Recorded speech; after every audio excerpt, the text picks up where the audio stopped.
ពាក្យឬក៏ clear ដែលបញ្ជាក់ន័យឲ្យនាមវាគឺជាគុណនាមដូច្នេះយើងឲ្យឈ្មោះថាជា adjective phrase why ហេតុអីបានយើងហ៊ានហៅថាជា adjective phrase វាជា adjective phrase ដោយសារតែវា modify ដោយសារតែវាបញ្ជាក់ន័យឲ្យនាម letter បាទបញ្ជាក់ន័យឲ្យនាម letter សម្បត្តិនេះឯង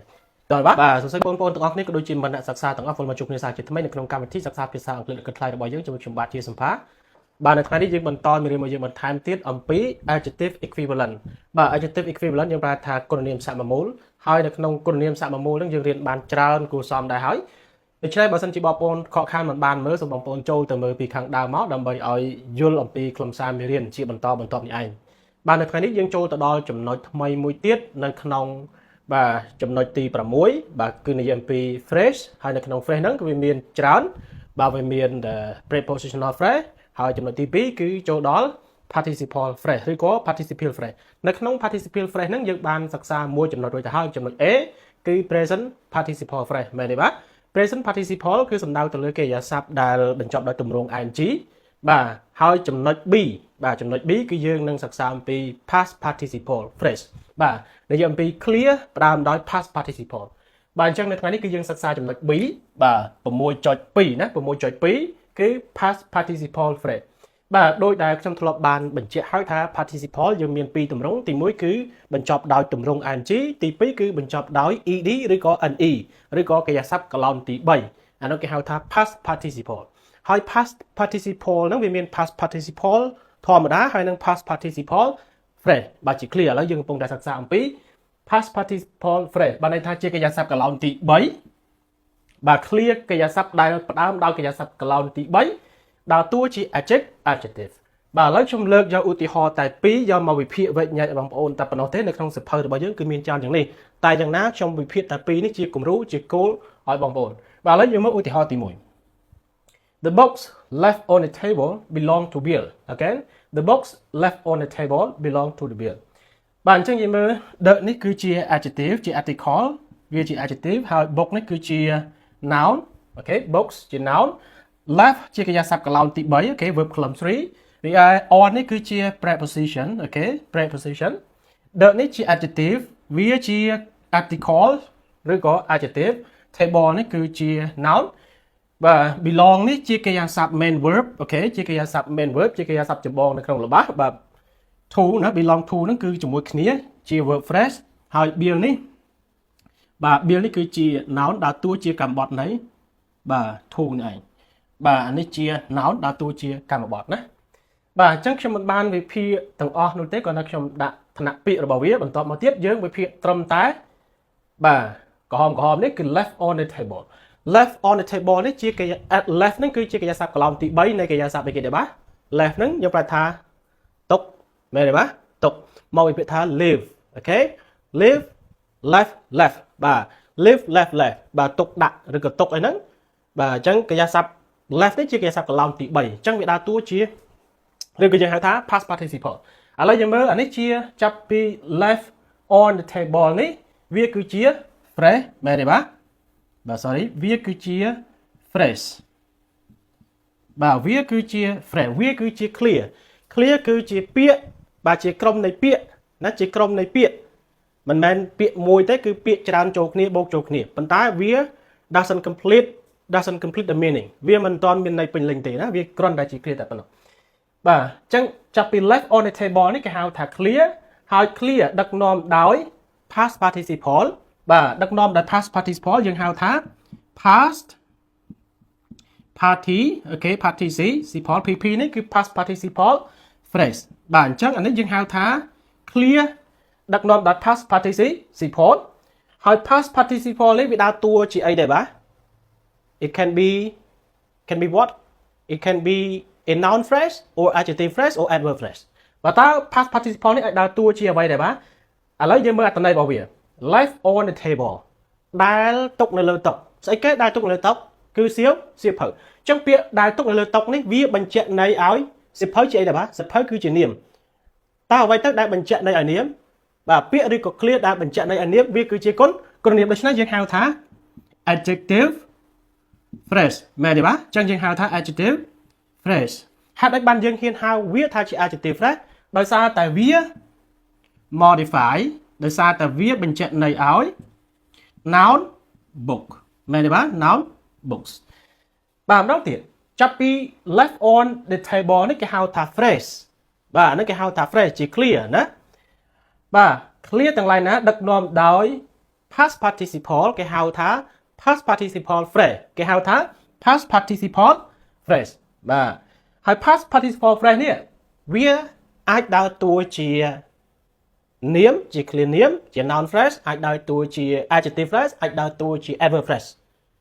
បាទប៉ុន្តែនៅទីនេះវាបញ្ជាក់ន័យឲ្យនាមបើបញ្ជាក់ន័យឲ្យនាមវាគឺជា noun phrase ឬក៏ជា adjective phrase ឬក៏ជា adverb phrase បាទវាគឺជា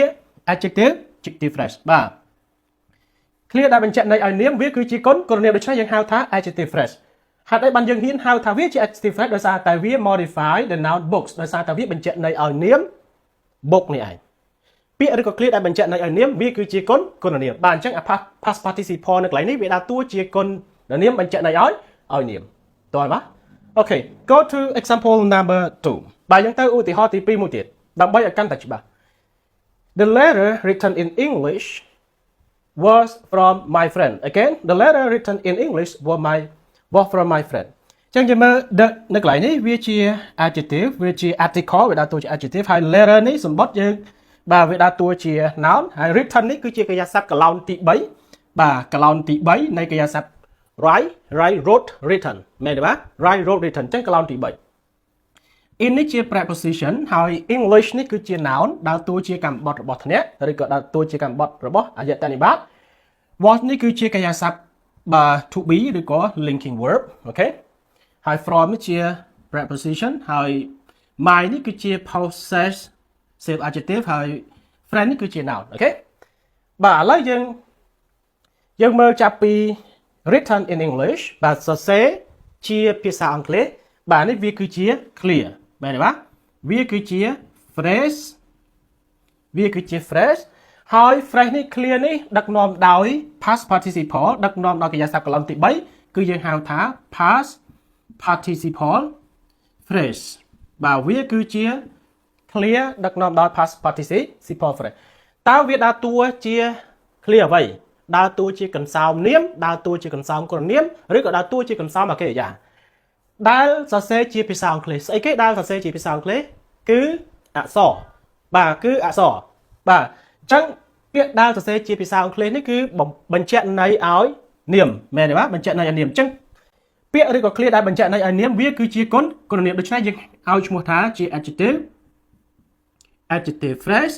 why ហេតុអីបានយើងហ៊ានហៅថាជា adjective phrase វាជា adjective phrase ដោយសារតែវា modify ដោយសារតែវាបញ្ជាក់ន័យឲ្យនាម letter បាទបញ្ជាក់ន័យឲ្យនាម letter សម្បត្តិនេះឯងតើបាទអញ្ចឹងម្ដងទៀតអញ្ចឹងចាប់ពី written in English នេះបាទវាគឺជា phrase ហើយ phrase ដឹកនាំដោយ participle យើងហៅថា participle phrase ហើយ participle phrase នេះវាបញ្ជាក់ន័យឲ្យនាមបាទវាគឺដើរតួជាបាទ clear ឬក៏កន្សោមគុណនាមបាទមូលហេតុដែលយើងហ៊ានហៅវាថាជាកន្សោមគុណនាមដោយសារតែវាបញ្ជាក់ន័យឲ្យនាម letter តើទេបាទអញ្ចឹងយើងប្រែថាម៉េចបាទយើងប្រែថាសម្បត្តិដែលសរសេរជាភាសាអង់គ្លេសគឺមកពីមិត្តភ័ក្តិរបស់ខ្ញុំបាទសម្បត្តិហ្នឹងគឺផ្ញើមកពីមិត្តភ័ក្តិរបស់ខ្ញុំចុះខាងលើមិញអត់បានបកអូខេខាងលើយើងប្រែថាម៉េច The books left on the table belong to Bill បាទសៀវភៅទាំងអស់ដែលទុកនៅលើតុនោះបាទអានេះដែលទុកនៅលើតុនោះជារបស់ Bill ជាសៀវភៅរបស់ Bill belong to ជាកម្មសិទ្ធិឬក៏ជារបស់បាទអញ្ចឹងយើងមើលតាំងពីល្បះនេះបាទ left on the table នេះវាជា phrase ណាវាជា phrase ហើយ phrase ដឹកនាំដោយ past participle យើងហៅថា past participle phrase ហើយ past participle phrase ហ្នឹងវាអាចដើរតួជាគុណនាមដោយសារតែវាបញ្ជាក់ន័យឲ្យនាមអញ្ចឹងយើងហៅថា adjective phrase អូខេ adjective phrase ហេតុអីបានយើងហៅថា adjective phrase ដោយសារតែវាបញ្ជាក់ន័យឲ្យនាម books បាទដូចគ្នាដែរខាងក្រោមបាទអញ្ចឹងតើនេះបាទតើ past participle phrase ដើរតួជាគុណនាមទេបាទអញ្ចឹងចំណុច participle phrase តកតងនឹង clear បាទ participle ហ្នឹងគឺយើងបានសិក្សាពីចំណុចនឹងឯងណាបាទយើងសិក្សាចំណុច A និងចំណុច B ចំណុច A គឺនិយាយពី present participle phrase ចំណុច B គឺយើងសិក្សាអំពី past participle phrase បាទ clear ដែលដឹកនាំដោយ past participle phrase ហ្នឹងអាចដើរតួជាគុណនាមបាទលើសពីនឹងទៀតគឺយើងមិនបាននិយាយទេយើងនិយាយតែអ្វីដែលផ្ដោតសំខាន់ទៅលើមេរៀនរបស់យើងតែប៉ុណ្ណោះទេអូខេបាទអញ្ចឹងបើសិនជាបងប្អូនមិនយល់ត្រង់ចំណុចណាបងប្អូនអាច comment នៅខាងក្រោមបាទអូខេ and thank you for watching. I hope you enjoy this video and don't forget to like follow my page and don't forget to share this video for others. Thank you. ហើយមេរៀននេះគឺយើងដកស្រង់ចេញពីសៀវភៅ More Than Part of Speech របស់យើងបាទនៅក្នុងសៀវភៅនេះគឺវាមានច្រើនជាងនេះបាទគ្រាន់តែខ្ញុំលើកយកតែពីរឧទាហរណ៍នេះមកបញ្យល់គូវាបងប្អូនយល់ជាគោលតែប៉ុណ្ណោះទេនៅក្នុងសៀវភៅគឺមានបញ្យល់លម្អិតច្រើនជាងនេះមានប្រភពដើមវាយ៉ាងម៉េចមុននឹងយើងអាចសរសេរកាត់ចេះបានវាមានប្រភពមកពីខាងណានៅក្នុងសៀវភៅរបស់យើងមាន